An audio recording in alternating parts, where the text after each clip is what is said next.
want to talk to you today, as we get used to all of this, on the title, Above All.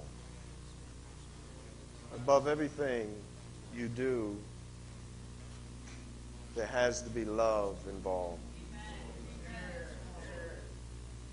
Because how you treat others is not based on how they treat you. How you treat others is based on you being saved. Because God requires us to be different than other people. Y'all ain't going to talk back to me. I don't expect unsaved people to act saved because they don't understand the things of God. So I don't even expect them to even try to act like they're saved because they really can't because they don't have the peace of the Holy Spirit. Is supposed to be a living testimony, not a written testimony. I could care whether somebody write about you or not. You're supposed to be a living testimony, not a dead testimony. That means when you're dead and gone, I don't care what they say about you. I want to see how you lived while you were here. Am I right about it? Somebody say a living testimony. That would suggest to me that people need to see Jesus in you. The only way somebody is going to know what Jesus really looks like is to see Jesus on you. And if you're acting a fool, and if you're cutting up, and if you're cussing people out, they can't see Jesus in you. What they see is the devil. And when they come to you, come with you to church and see you acting a fool, they think that's how church folk are supposed to act. He uses the idea of clothing to let us know how we are to dress and to be dressed more like Christ. And he says in verse 8, he says, these are the garments that you're not supposed to wear. He says you're not supposed to wear anger. You're not supposed to wear wrath. You're not supposed to wear malice. You're not supposed to wear blasphemy. You're not supposed to wear all of these things, filthy communication and lying. These are the clothes and garments that you're not supposed to wear. That's why I have a problem when I come somewhere and you cussing up a storm and you lying on people and you doing all kinds of filthy stuff. You're not supposed to wear. And the trouble is that because God has elected you and set you apart, the devil doesn't want you to be connected with God. He wants you to stay with him. I know that hurts some of y'all. You used to be with the devil. You used to hang out with him. You used to drink with him. You used to dance with him. You used to date him. Well, y'all ain't going to talk back to me. But the devil gets mad because now you're trying to switch up on him. You cannot say one thing and do something else. They have to be genuine. It has to flow out of your spirit. A person out on the street will know if you are genuine or not, because they are used to hypocrites. They are used to put-ons, and they can tell whether you're putting on or whether you genuinely mean it out of the inside of your spirit. Do I have a witness in here? Somebody in here who used to be out on the street can identify somebody who is not genuine.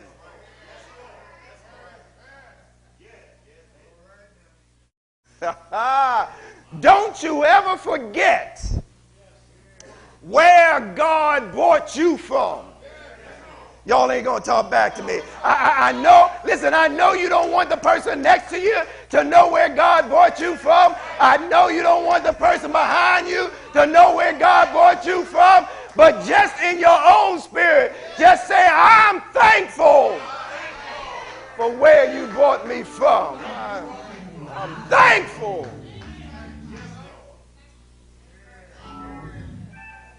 Not everybody drank. Not everybody got drunk. Not everybody cussed. But you got your own hang up. And I don't need to know what it is. But you just ought to be thankful for where God brought you.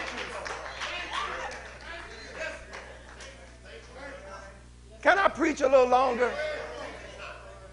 8 garments of clothing we need to wear. 8. I don't know if I'll be able to get to all 8. Let's try it. Let's try it. All right. The first is mercy.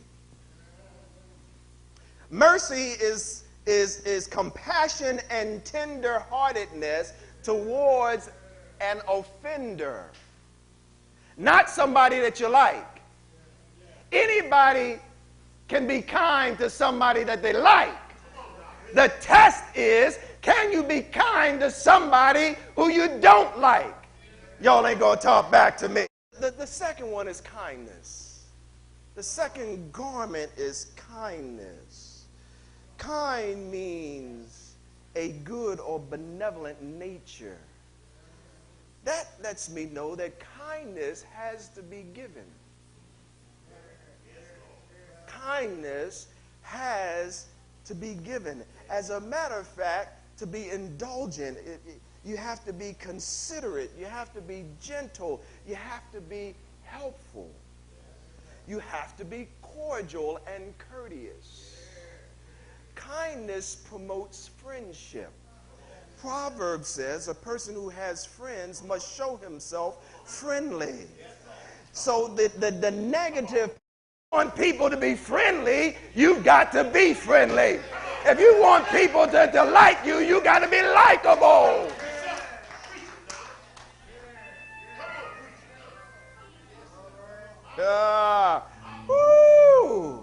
And you wonder why people don't like being around you.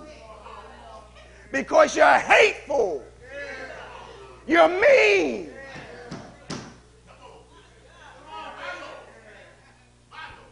Oh, glory. Our argument is humility of mind. Humility of mind. Somebody say, be humble. To be humble. You are good, you just good. You don't have to prove that you're good at what you're good at. Are y'all hearing me? You don't have to prove it to anybody. It's really, you have nothing to prove to anybody. You don't have to be on every program. You don't have to be on everybody's thank you list. You don't have to be any of that. You just have to be what God wants you to be.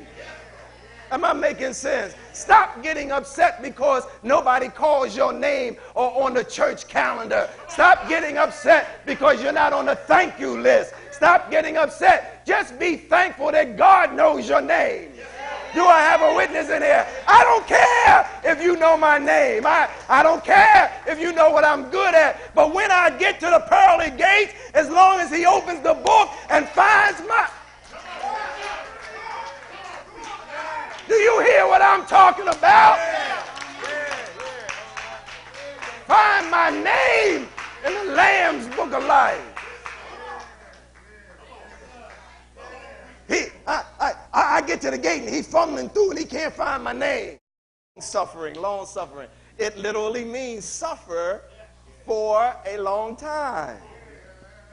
It means that you have to be able to endure some circumstances. Why is it that we like to give up so quick when we have God on our side? I don't understand Christian folk that always want to give up. Christian folk that you got God on your side. We have to put on, we have to be able to forgive. The problem with a lot of us, both saved and unsaved, is that we carry stuff far too long.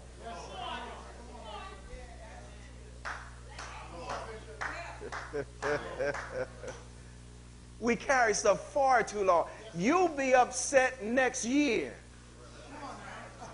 And the person that you're upset with is minding their own business, going their own way. Y'all.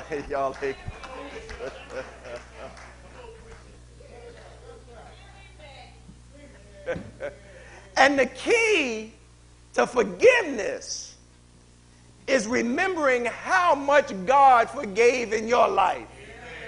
If God forgave a whole bunch of stuff in your life, you ought to be willing and able to forgive somebody else of the stuff in their life. Maybe I'm talking to myself.